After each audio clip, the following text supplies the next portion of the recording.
नमस्कार. मी डॉक्टर बी एस लोंढे. तुम्हा सर्वांचं आजच्या या व्हिडिओमध्ये स्वागत करतो. सर्वप्रथम 10वी पास होऊन 11वी सायन्समध्ये ॲडमिशन घेतलेल्या सर्व विद्यार्थी मित्रांचे मी हार्दिक अभिनंदन करतो. आपण दररोज 11वी सायन्सच्या एका विषयाचा थोडासा अभ्यास करणार आहे आणि कन्सेप्ट समजून घेणार आहे. कारण सायन्समध्ये कन्सेप्ट समजून घेण्याला जास्त महत्त्व असतं. अंडरस्टँड झालं पाहिजे. तुम्ही किती मार्क मिळवताय याच्यापेक्षा तुम्हाला एखादी गोष्ट किती समजली आहे त्याला जास्त महत्त्व असतं. तर सर्वप्रथम आपण केमिस्ट्रीमधला पहिला चॅप्टर, ज्याचं नाव आहे some basic concepts of chemistry, हा सुरू करूया.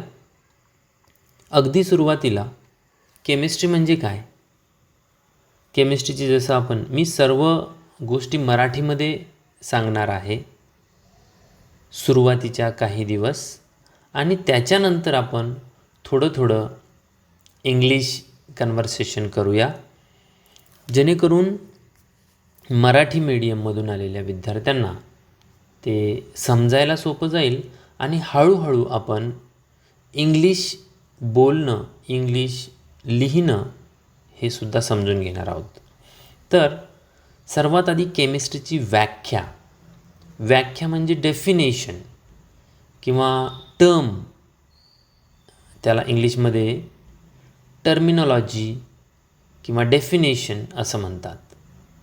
आणि प्रश्न विचारायचा झाला तर कसं विचारतील, what do you mean by chemistry, किंवा what is the definition of chemistry असं विचारतील. तर तुम्हाला डेफिनेशन म्हणजे त्याची व्याख्या लिहिता आली पाहिजे. केमिस्ट्री या सब्जेक्टची व्याख्या. तर काय आहे केमिस्ट्री? बघा इथं आहे, chemistry is the study of matter. Chemistry is the study of matter, its physical and chemical properties. And the physical and chemical changes it undergoes under different conditions. जे समजून घ्यायचं झालं तर केमिस्ट्री ही अशी स्टडी आहे किंवा असा अभ्यास आहे ज्याच्यामध्ये मॅटरचा वेगवेगळ्या प्रॉपर्टीज, केमिकल आणि फिजिकल प्रॉपर्टीज स्टडी केल्या जातात आणि त्या मॅटरचे केमिकल अँड फिजिकल चेंजेस वेगवेगळ्या कंडिशनमध्ये काय होतात किंवा कसे होतात याचा अभ्यास म्हणजे केमिस्ट्री. मराठीमधून समजून घ्या, पण आपल्याला इंग्लिशमध्ये लिहायचं आहे परीक्षेत, किंवा ते इंग्लिशमध्ये आपल्याला ग्रास्प झालं पाहिजे, म्हणून इंग्लिशमध्ये सुद्धा तुम्हाला समजलं पाहिजे. So chemistry is the study of matter, its physical and chemical properties and physical and chemical changes it undergoes under different conditions. मग प्रश्न येतो, what is mean by matter? Matter म्हणजे काय? तर matter is everything which occupies space and has mass. म्हणजे ज्याला मास आहे आणि ज्याला स्पेस लागतो, जी गोष्ट स्पेस ऑक्युपाईज करते, त्या सर्व गोष्टींना, त्या सर्व वस्तूंना आपण मॅटर म्हणतो. या ब्रह्मांडामध्ये अशी प्रत्येक गोष्ट जिला मास आहे, वस्तुमान आहे, आणि जी स्पेस ऑक्युपाय करते त्याला आपण मॅटर म्हणतो. So matter is everything which occupies space and has mass. Chemistry is a central science. अतिशय महत्त्वाचा सब्जेक्ट आहे केमिस्ट्री. म्हणजे हे सेंट्रल सायन्स आहे. का? Because it's knowledge is required in the studies of physics, biological sciences, applied sciences and अर्थ as वेल as space sciences. म्हणजे केमिस्ट्रीचा अभ्यास केमिस्ट्रीचे कन्सेप्ट समजणं का महत्त्वाचं आहे, त्याला सेंट्रल सायन्स का म्हणतात, कारण याचा अभ्यास हा वेगवेगळ्या विषयांचा अभ्यास करण्यासाठी किंवा वेगवेगळे विषय समजून घेण्यासाठी महत्त्वाचा आहे. For example physics, biology, applied science, earth science, space science आणि असे खूप या सगळ्या विषयांचा अभ्यास करण्यासाठी केमिस्ट्री समजणं अतिशय महत्त्वाचं आहे. म्हणून याला म्हणतात central science. The scope of chemistry is in every aspect of life. For example, the air we breathe, the food we eat, the fluid we drink, our clothing, transportation and fuel supplies and so on. म्हणजे याच्यामध्ये सांगितलं आहे chemistry इतकं महत्त्वाचं आहे की आपला एकही दिवस केमिस्ट्रीशिवाय असू शकत नाही. प्रत्येक वेळेला, प्रत्येक क्षणाला आपण केमिस्ट्रीसोबत जगत असतो. आणि माझा सब्जेक्ट केमिस्ट्री आहे याचा मला सार्थ अभिमान आहे. केमिस्ट्री हा सेंट्रल सायन्स आहे. तो किती महत्त्वाचा आहे तर प्रत्येक आस्पेक्ट लाईफचा, म्हणजे प्रत्येक कॉर्नर, प्रत्येक दिवस केमिस्ट्री महत्त्वाची असते. फॉर एक्झाम्पल काय उदाहरण आहे त्याची? द एअर वी ब्रीथ, जो श्वास आपण घेतो, जे अन्न आपण खातो, the food we eat, the fluid we drink, जे पाणी किंवा द्रव पदार्थ आपण पितो, आवर क्लोदिंग, आपले कपडे, ट्रान्सपोर्टेशन अँड फ्यूल सप्लायज, इंधनं, दळणवळणाची साधनं आणि असंच बरंच काही, हे सगळं केमिस्ट्रीच्या अभ्यासामध्ये येतं. म्हणून हे महत्त्वाचं आहे. देन त्याच्यानंतर nature of chemistry. Chemistry is traditionally classified further into 5 branches. Chemistry traditionally म्हणजे परंपरागत केमिस्ट्री ही 5 ब्रँचेसमध्ये विभागली गेलेली आहे.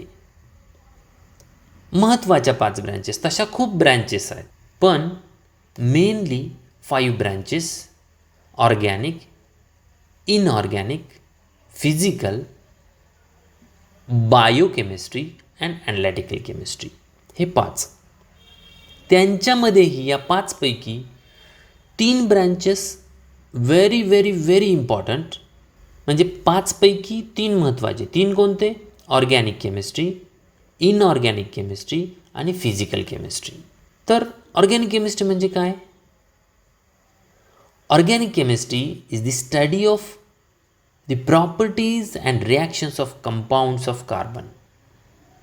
ऑर्गॅनिक केमिस्ट्री ही अशी केमिस्ट्री आहे ज्याच्यामध्ये आपण properties and reactions of compounds of कार्बनचा अभ्यास करतो. म्हणजे कार्बनचे जे कंपाऊंड असतात, कार्बन, त्यांच्या रिॲक्शन्स आणि त्यांचे गुणधर्म, प्रॉपर्टीज म्हणजे गुणधर्म, रिॲक्शन्स म्हणजे अभिक्रिया, यांचा अभ्यास करतो. त्याला आपण ऑर्गॅनिक केमिस्ट्री म्हणतो. इथं सगळ्यात महत्त्वाचा शब्द आहे कार्बनशी रिलेटेड जी केमिस्ट्री आहे त्याला आपण म्हणतो ऑर्गॅनिक केमिस्ट्री. आता इनऑर्गॅनिक केमिस्ट्री म्हणजे काय? Inorganic chemistry is the study of all substances which are not organic. Carbon सोडून बाकी सगळ्या एलिमेंट्सची केमिस्ट्री म्हणजे इनऑर्गॅनिक केमिस्ट्री. आणि फिजिकल केमिस्ट्री तिसरी महत्त्वाची ब्रँच केमिस्ट्रीची, physical chemistry. Physical chemistry is the study principles underlying chemistry. It deals with the studies of properties of matter. इथं महत्त्वाचं आहे फिजिकल केमिस्ट्री. का महत्त्वाची आहे? कारण सगळ्या केमिस्ट्रीच्या तत्वांचा अभ्यास, प्रिन्सिपल्स म्हणजे तत्व किंवा रूल्स अँड रेग्युलेशन्स, ज्या काय रूल्स आहेत, जे काय लॉज आहेत आणि प्रॉपर्टीज ऑफ मॅटर. एक मॅटरच्या प्रॉपर्टीज म्हणजे मॅटरचे गुणधर्म. आपण मॅटर म्हणजे काय पाहिलेलं आहे, त्याचे गुणधर्म, त्याचं एनर्जेटिक्स आणि जे तत्व या बाकीच्या केमिस्ट्रींना अभ्यासासाठी लागतात ते सगळे प्रिन्सिपल्स हे फिजिकल केमिस्ट्री शिकवले जातात किंवा अभ्यासले जातात. मग मॅटर जर आपण कन्सिडर केलं, मॅटर जर लक्षात घेतलं, तर आपल्याला माहीत आहे matter is everything which occupies space and has mass. या ब्रह्मांडामध्ये, या युनिवर्समध्ये, युनिवर्स जे आहे, ज्याला मास आहे आणि जे स्पेस ऑक्युपाय करतं, त्या सगळ्यांना आपण मॅटर म्हणतो. मग मॅटर ह्या किती प्रकारच्या असतात, तर 2 प्रकारच्या, प्युअर सबस्टन्सेस आणि मिक्सचर्स. आता प्युअर सबस्टन्सेस कुणाला म्हणायचं, जे प्युअर असतात, म्हणजे त्यांचं एक डेफिनाईट केमिकल कंपोजिशन असतं आणि त्याच्या सेम प्रॉपर्टीज असतात. ते कुठून घेतलंय याचा काहीही संबंध नसतो. फॉर एक्झाम्पल, तर प्युअर सबस्टन्सेसचे पुन्हा 2 भाग पडतात किंवा त्याच्या 2 टाईप्स असतात असं आपण म्हणू शकतो. प्युअर सबस्टन्सेसमध्ये कंपाऊंड्स आणि एलिमेंट्स. एलिमेंट्स म्हणजे हे मूलभूत घटक असतात. Pure substances which can not be broken down into simpler substances by ordinary chemical changes म्हणजे एलिमेंट्स. सोप्या भाषेत सांगायचं झालं तर एलिमेंट म्हणजे एकाच प्रकारच्या अणूंचा समूह, किंवा आपण त्याला इंग्लिशमध्ये लिहायचं झालं तर असं म्हणू शकतो, it is the group of only one kind of atoms. एकाच प्रकारच्या अणूंचा समूह म्हणजे एलिमेंट. फॉर एक्झाम्पल, आयर्न लोखंड आहे, Fe एकाच प्रकारचा एक एलिमेंट आहे. कार्बन C म्हणजे कोळसा आहे, कार्बन फक्त C, एलिमेंटल सबस्टन्सेस आहेत ते. मग त्या एलिमेंटचे पुन्हा मेटल्स, नॉन मेटल्स आणि मेटॅलॉइड्स असे 3 टाईप्स पडतात. ते आपण नंतर बघूया. आणि कंपाऊंड्स, प्युअर सबस्टन्सेसमध्ये कंपाऊंड एक असतं. कंपाऊंड म्हणजे एलिमेंट नाही तर एलिमेंटपासून फिक्स्ड कंपोजिशनचे तयार झालेले सबस्टन्सेस, पण ते प्युअर आहेत, त्यांचं कंपोजिशन डेफिनाईट आहे, त्यांना म्हणायचं कंपाऊंड्स. फॉर एक्झाम्पल, H2O हा कंपाऊंड आहे. त्याच्यानंतर H2SO4 सल्फ्युरिक ॲसिड हा कंपाऊंड आहे. HCl हा कंपाऊंड आहे. आपलं खाण्याचं मीठ NaCl हा कंपाऊंड आहे. तर त्यांचं फिक्स्ड कंपोजिशन आहे, पण सिंगल एलिमेंट नाही आहे किंवा सिंगल प्रकारचे ॲटम्स नाहीत आहेत. तिथं काय आहे, combination of 2 or more than 2 types of atoms, म्हणजे 2 किंवा 2पेक्षा जास्त प्रकारच्या अणूंचा समूह आहे तो, आणि त्यांचं डेफिनाईट कंपोजिशन आहे. त्याच्यानंतर मिक्सचरसुद्धा 2 प्रकारचे असतात, होमोजिनस मिक्सचर आणि हेट्रोजिनस मिक्सचर. होमोजिनस मिक्सचर म्हणजे काय, युनिफॉर्मली मिक्स्ड. जसं पाण्यामध्ये मीठ टाकलं तर मीठ एकदा विरघळलं की ते दोघांचं एकच होऊन जातं, त्याच्यामध्ये वेगळं काय नाही. पण पाण्यामध्ये जर वाळू टाकली तर पाणी आणि वाळू हे वेगवेगळं आपण आयडेंटिफाय करू शकतो, ते ओळखू शकतो, त्याला म्हणायचं हेट्रोजिनस मिक्सचर. होमोजिनस म्हणजे युनिफॉर्मली मिक्स्ड, त्याच्यामध्ये मिक्स होतं युनिफॉर्मली, त्याला होमोजिनस म्हणायचं. आणि युनिफॉर्मली मिक्स होत नाही त्याला हेट्रोजिनस मिक्सचर म्हणायचं. आज आपण जे बघितलं ते पुन्हा एकदा बघा, नाही समजलं तर मला कॉमेंटमध्ये विचारा आणि मी माझ्या पद्धतीनं तुम्हाला तो कन्सेप्ट क्लिअर करण्याचा प्रयत्न करेन. थँक्यू, धन्यवाद.